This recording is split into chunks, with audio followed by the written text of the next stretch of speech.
In this video I'm going to show you the fastest and easiest way to reach Grandmaster rank with no efforts. Or maybe you will even be able to reach a decent leaderboard position using this strategy like me. I'm currently 42nd on the leaderboard by the time of making this video, but once that strategy pushed me to even second place of the leaderboard. Also once I even managed to make a 28 wins streak playing against master rank players. So without further ado, let's get it started.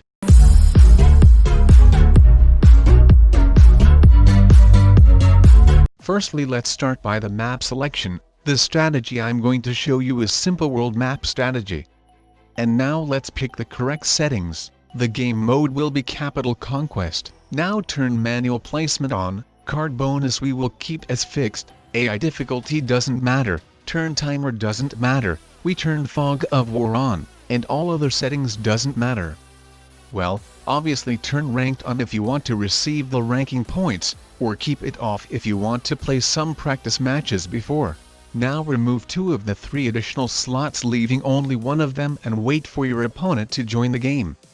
That's right. The strategy I'm going to show you is 1 versus 1 strategy, and without any dumb bots who can drastically ruin the game for one of the players.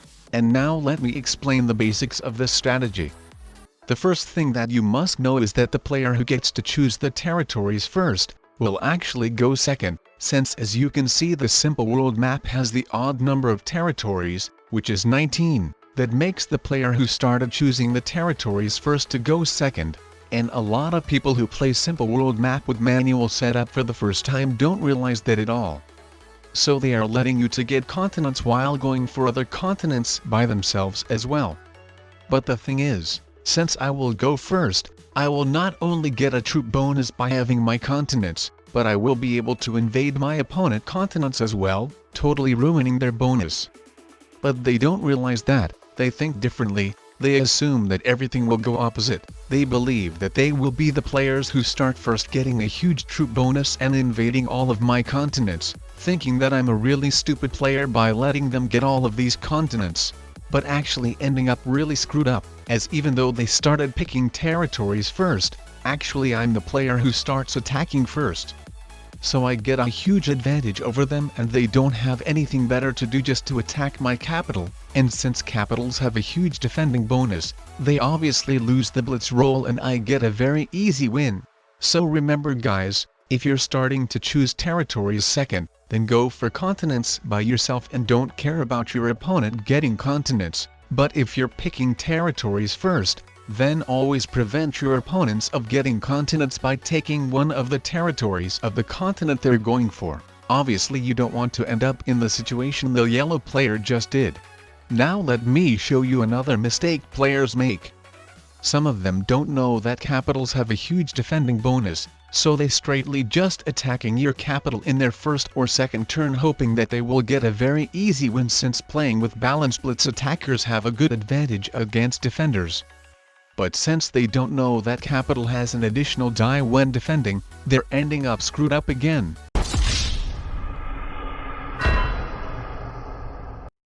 I'm not even talking about the people who don't know that the main goal in Capital Conquest game mode is to capture all of the capitals, and that they must have a lot of troops in their capital in order for it to not be taken out, so they just leave their capital with one single troop. La.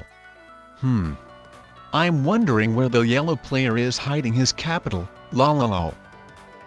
Wow, that got solved quickly. Well played, champ. Thanks.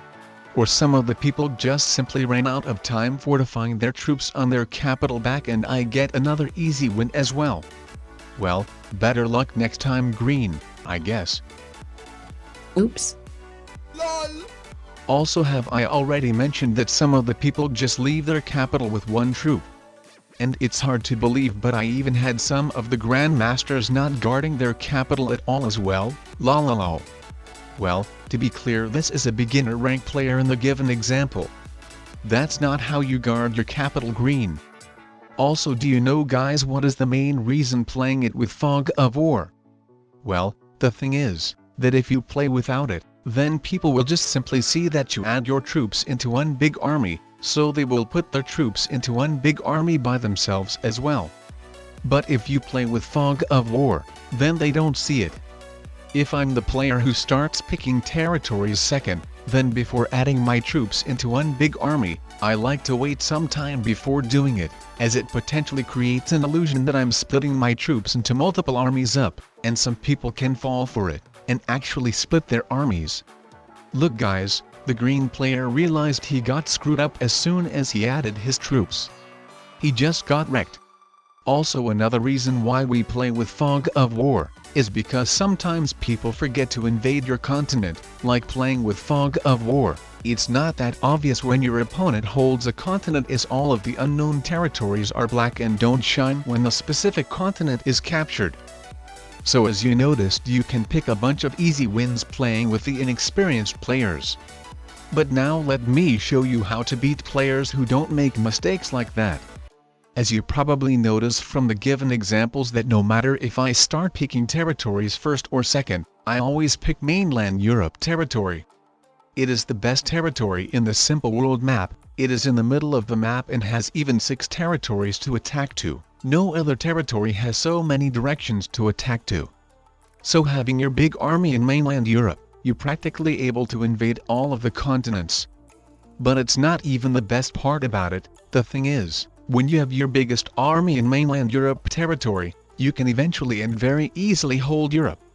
Your opponent might invade it at his first turn, but then he becomes blocked from it, so you recapture it and add some troops to guard it. So every turn you will become stronger and stronger, gaining more and more advantage against your opponent. So as you can see, the blue player invaded Europe, blocking his biggest army from it. So the question is, how he will be able to invade it? The answer is that he won't be able to, at least for now. While I can successfully keep invading any continent he captures to. It was a really big mistake for the blue player to choose his capital in Central America territory, in the territory which only has 2 territories to attack to, meaning that it can become very easily blocked. And look guys, if your opponent for some reasons decides to skip his turn, then look what can you do. You can easily capture some more of the continents, adding some of the troops to their borders. And then just simply keep adding your troops to these borders, and some of the troops in your capital keep getting stronger and stronger without unleashing your opponent's biggest army. While eventually you know what, you have enough troops to unleash that army, but don't attack that army. As you remember guys, capitals have a huge defending bonus, so make sure you have much more troops than your opponent have on his capital before attacking it. Always make sure to have some reserve troops on your own capital in case you wouldn't succeed blitzing your opponent's one, as otherwise it can go wrong for you. This time my opponent chose his territory in South America, in Andean States 1. Meaning that if I don't unleash his biggest army, then I will have to let him hold South America, but that's not a problem as well, as while my opponent will be getting 2 extra troops, I will be getting even 3. Meaning that in the end I will still become stronger than him.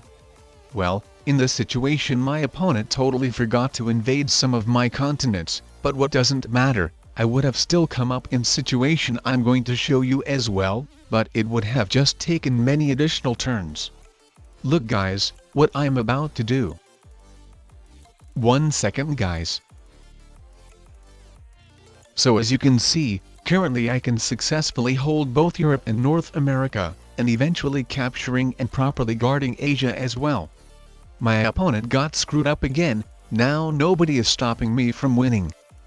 And now let me show you one more situation. This time my opponent chose his capital on Greenland territory, meaning that I wasn't able to hold Europe this time. But that didn't stop me from eventually dominating the game as well. While Greenland territory has only 2 directions to attack to, Blue's capital became quickly blocked.